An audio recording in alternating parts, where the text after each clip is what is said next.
little warmer where our next guest is calling us from. That's KC Joyner, ESPN senior NFL and fantasy football insider from Florida, if I'm not mistaken. So we got like 16 degrees up here, Casey. What are you rocking down there, Casey? 65 and mostly cloudy is what it says on the app right now. And you probably feel like, boy, it's really cold. Something's wrong today. Yeah, I do. We got long pants on and things. Yeah, it's almost weather we consider it down here. I just thought of this because I'm going to be at a car dealership tomorrow. People in Florida don't understand the concept of heated seats, right? We don't understand it. If it gets the cold to us is if it gets down to 30, then you should see how panicked people get. If it ever gets down to freezing and things, I grew up in Michigan, so at least I have some history with it. Some people down here never seen any cold weather at all, and it's just they really freak out when it gets real cold. Yeah, well, that's the amusing thing. We'll see what the Eagles do on Sunday in the cold, Eagles and Cowboys. So we'll get into Eagles and Cowboys questions with KC Joyner here. First and foremost, in your opinion, do you think Nick Foles should play, and if so, how much? I think he should play, and I think he should play a lot because you're heading into the playoffs right now with a quarterback who, over the past 2 weeks, Nick Foles is averaging 4.5 yards per attempt when he tries a vertical pass. That's a pass that travels 11 or more yards downfield. Only Brett Hundley is a lower vertical yards per attempt in the past 2 weeks. That's even lower than what Deshaun Kaiser is doing right now. So when you're doing worse than the Browns in vertical passing, you probably need to get some more playing time to get better at it because you're just not going to get there in practice time. How about the Eagles wide receivers, Casey? Do you think that they're having trouble getting open? Is that a product of Wentz's ability to scramble that allowed them to freelance a little bit, and that's why they looked good earlier and look so bad now? I think that is part of it, the scrambling ability. I also think that teams are saying they want Foles to throw. So they're willing to say, we'll go ahead and try and put an extra player in the box, and we want you to drop back and throw. Whereas when you had Wentz, you really didn't want him to throw. You wouldn't mind if the Eagles handed the ball off, as good as Carson was doing. So I think that's a situation, too, where they need to, even if it's only for this one game, at least show the playoff teams you've got to fear his vertical passing. Because if he doesn't play and they're looking at this, they can say, well, hey, we're not going to fear his vertical passing. We're going to try and make him beat us, and that's not a good place to be against the offensive powerhouses will be in the NFC. Well, before we wrap up on the Eagles, let's talk about their D. Did Jim Schwartz fix some of the issues that they've had, in your opinion, or do you want to see more from them versus Dallas? I'm fine with their run defense. I did a grading system. I do a grading system each week for ESPN's Insider section. It relates to fantasy football, but you can also apply it to standard football analysis. And over the past 6 weeks, I grade the Eagles' rush defense out as an A-. So I'm fine with where their rush defense is right now. It's quite good. Their pass rushing, though, when they get out of their front seven, either with the front four or anybody blitzing, when basically grades the front seven grade on pass rushing, they get a B- in that grade. So they're not quite as good there. Would like to see more of that, but you can also augment that with blitzing. I think if they blitzed more in certain situations, I think it could raise that grade even higher. So pretty satisfied with where the defense is. Casey, got a question here about Sidney Jones. Of course, the guy they drafted, who was considered one of the best, corners coming out of the draft, and then got hurt, tore his ACL, and now it looks like he's about ready to come back. And it sounds like the Eagles are going to activate him and play him on Sunday. And about a year ago is when he got hurt. What would you say about that, and what could the Eagles potentially gain by taking a look at him?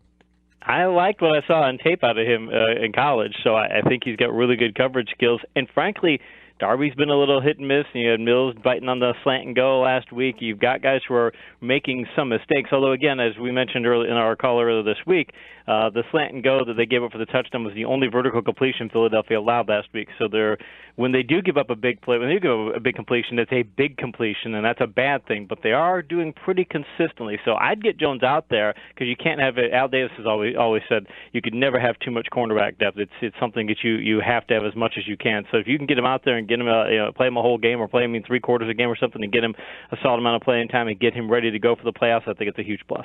Casey, just to put a cherry on top of that, Sunday, Jim Schwartz did come out, and he didn't necessarily throw an actual player under the bus, but he kind of hinted like, hey, the safety is responsible for part of that too on the sluggo routes. Like there is a safety there. I think he said the words poor safety play. That was about as coded a reference as you're going to get of saying like it's not just one guy that's responsible. Yeah, it is, and we talked earlier this week too about how the Eagles have been so good at stopping vertical passes that I think their corners think we've got our good help over the top, so I can take a chance and I can jump these slant routes. I can try and make an interception, and I can do that. And if you've got good safety up over the top, yeah, you can gamble some more. But if your safeties get out of position in any way at all and you gamble, and those two things combined, that's when you allow 68-yard touchdown passes. Yes, disaster. All right, let's have a question about the Cowboys before we move on to the Week 17 games. The Cowboys, issues up and down, right, for the Dallas Cowboys. Do you think their issues have been tied to Dak Prescott, or are they missing the playoffs simply because they missed Zeke Elliott big time? I think it's partly Zeke Elliott, but over the past 6 weeks, their run blocking grades out as a B. And last year, their run blocking would have graded out as an A in pretty much any 6-week span you'd pick during the season. So this is a team whose run blocking has not been quite as good this year. It was really bad early in the season, really bad at least for them. And then this B rating is still not a good rating for them. And they're an offensive line-centric team. They go as far as their offensive line goes. So their offensive line plays at a great level, and Zeke's running really well. Dak doesn't have to win the game. It protects the defense. Everything works well for them. But when that offensive line starts to play at a lower level, Zeke is not as productive. Dak has to do too much, and then the defense has to do too much too. So I think it's a formula thing. If they get the offensive line back to where they are next year, they'll be a contender. And if they don't, they'll be in the same place. KC Joyner with us, the NFL, senior NFL and fantasy football insider for ESPN at KC Joyner TFS on Twitter. Got to follow him there too. All right, KC, let's get into the Week 17 games now. A lot of meaningless games, but we will start with Green Bay at Detroit. Will this be Jim Caldwell's last game in Detroit after an ugly loss to the Bengals? Yeah, I think it will, just because new ownership, the Ford family for a long time, really, I think they didn't place a whole lot of value on winning. If they won, it was great, and if they didn't, they didn't mind. But the new ownership, Martha Ford, she wants to win and wants to win now. So, and I think I'm just extrapolating, but I think that they think, hey, we're not going to get where we want to go with this coaching staff. So, yeah, I think it's probably the last game for him. One of my favorite TV shows was Lost, Houston and Indy. Well, they're both finishing up Lost seasons. They should have maybe new quarterbacks next season and could have new coaches. Which team's future, in your mind, is brighter? I would think Houston's, because they've got a Watson who's a healthy Watson. If you saw Andrew Luck today in his press conference, his right arm looks appreciably smaller than his left arm, and he's a right-handed quarterback. So it may mean nothing, but it's a concern that is he going to be ready? I guess he's implying that he would be ready for next season, and he's ready to go, and we can take him at his word, but still, when you've got a quarterback who's banged up versus a guy like Watson who dominated in college and dominated this year in a way that a rookie quarterback maybe hasn't dominated for in a long time in the NFL, yeah, I like Houston's upside. Plus, I like the rest of their team, too. I think Indianapolis has a lot more holes in the rest of their club outside of quarterback. Bears and Vikings, any concern with the Vikings after seeing them only score 13 points last Saturday? I think that they decided to go small ball. They decided they didn't want to get into a high-scoring game. And once they got the lead, I think got 10-0 lead in the first quarter.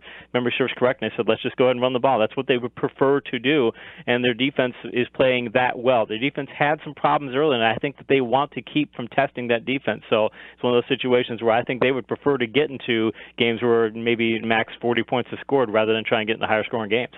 Jets and Patriots, New England's still the favorite in the AFC?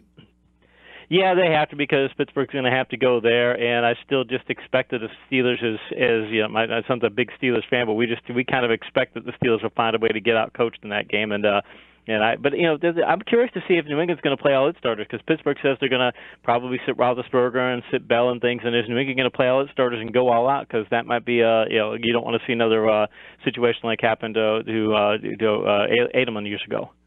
Redskins and Giants, a lot of changes this week in New York, but we'll talk about the quarterback position in this matchup. Will both these quarterbacks be back in 2018?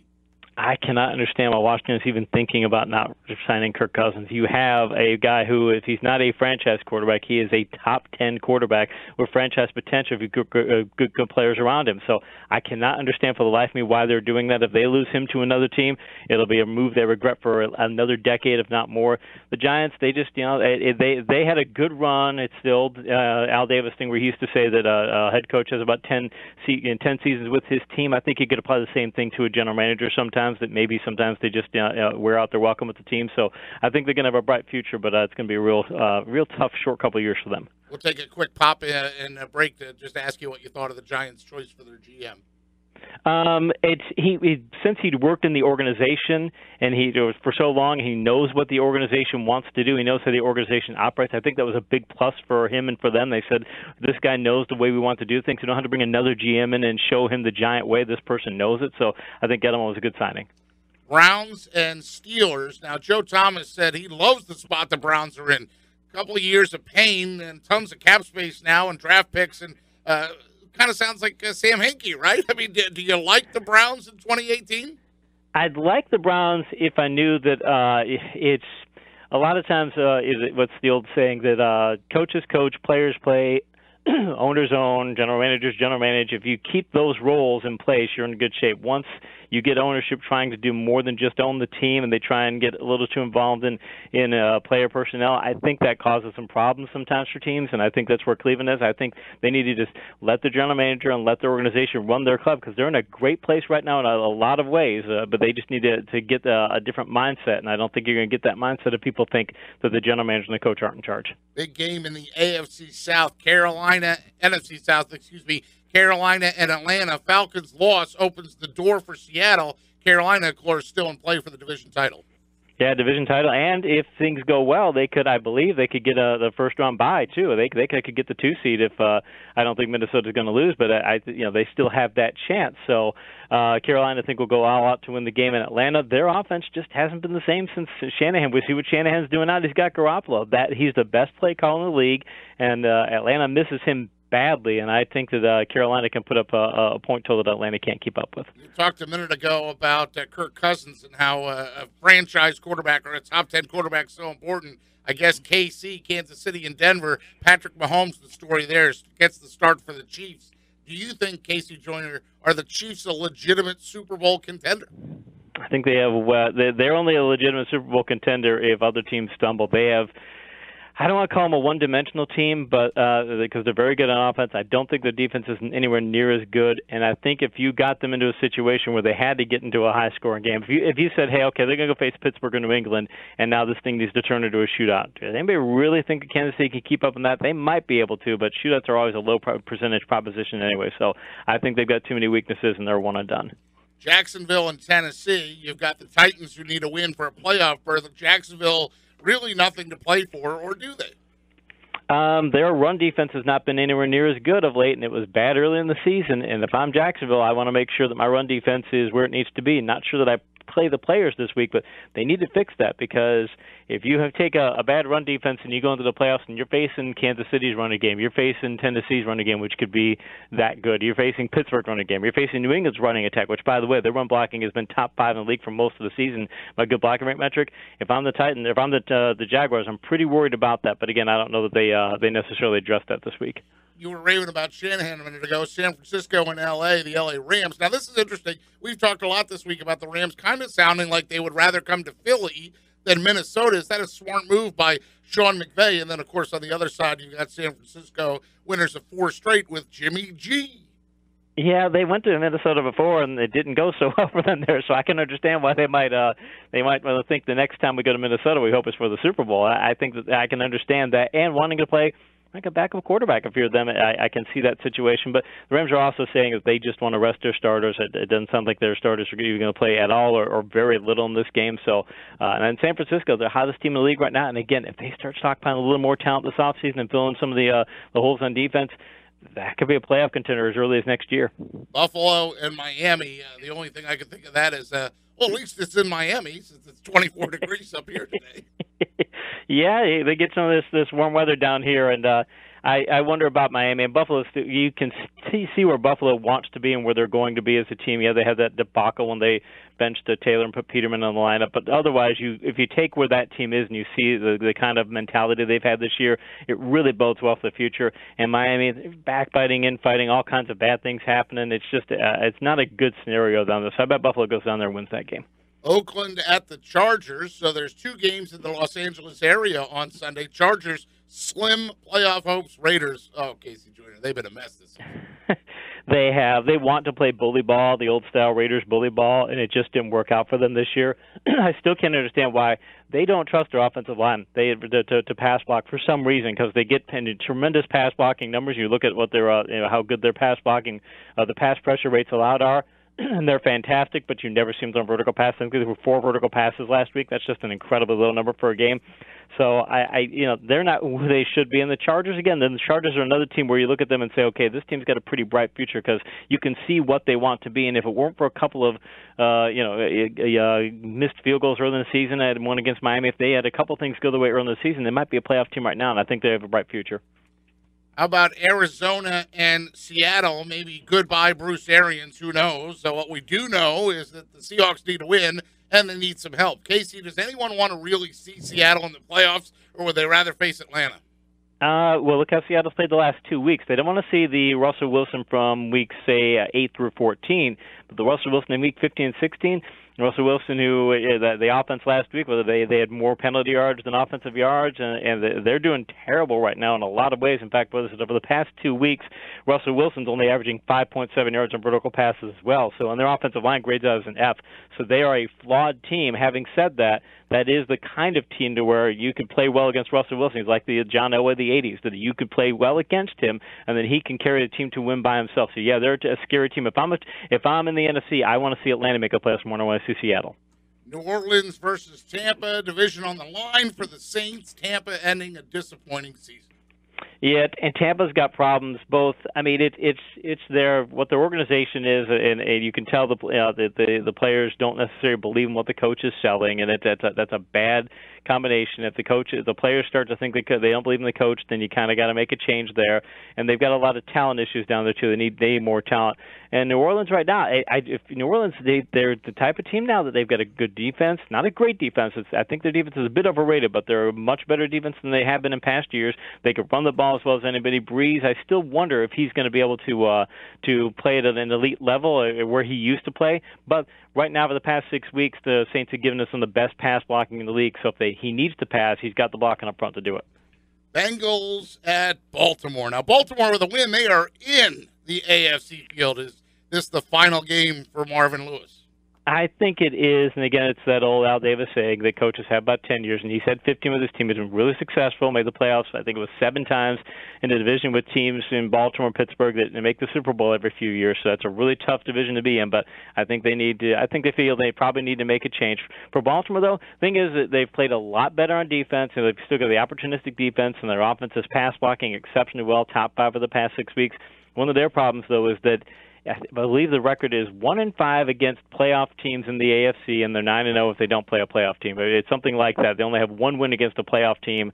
We're one of the teams that's going to make the AFC playoffs. So I wonder if they're just a team that has to play a weaker team in order to win. So might be a bit of a playoff pretender, but this still could be a team that people don't want to face.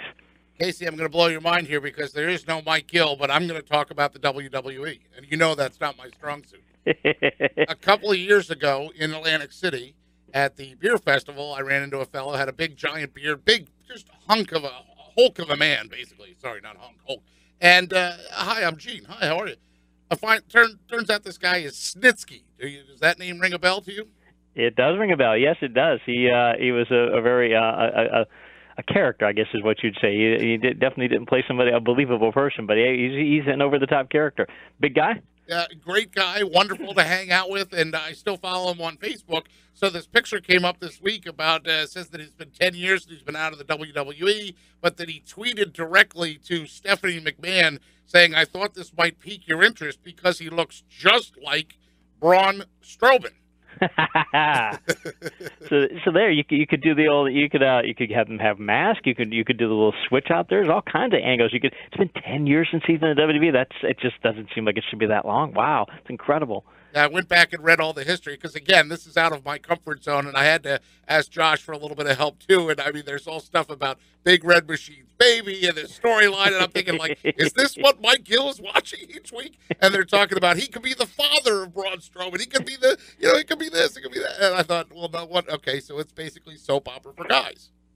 it is, and some storylines are better than others too. Let's just put it that way. Some storylines are easier to follow. They used to say in old school wrestling that the easier to believe the story was, the easier it was for the to get over with the audience. So when you start to go to those stories, a lot of times they don't resonate with the audience in quite the same way as they do just saying that two guys hate each other and want to kick each other's tails. There you go, Casey. I brought in a little wrestling at the end just so the segment felt comfortable for you. It is appreciated. Yeah, definitely. Mike and I have a lot of fun with that. So you'll be back on Tuesday at 5 because the New Year's holiday is Monday. So we'll break down all these games that we just talked about, and we'll take a look ahead to Wild Card Weekend. Casey, as always, enjoy the games, and of course, from all of us up here at 97.3, Happy New Year to you. Happy New Year to you guys too. Really appreciate it.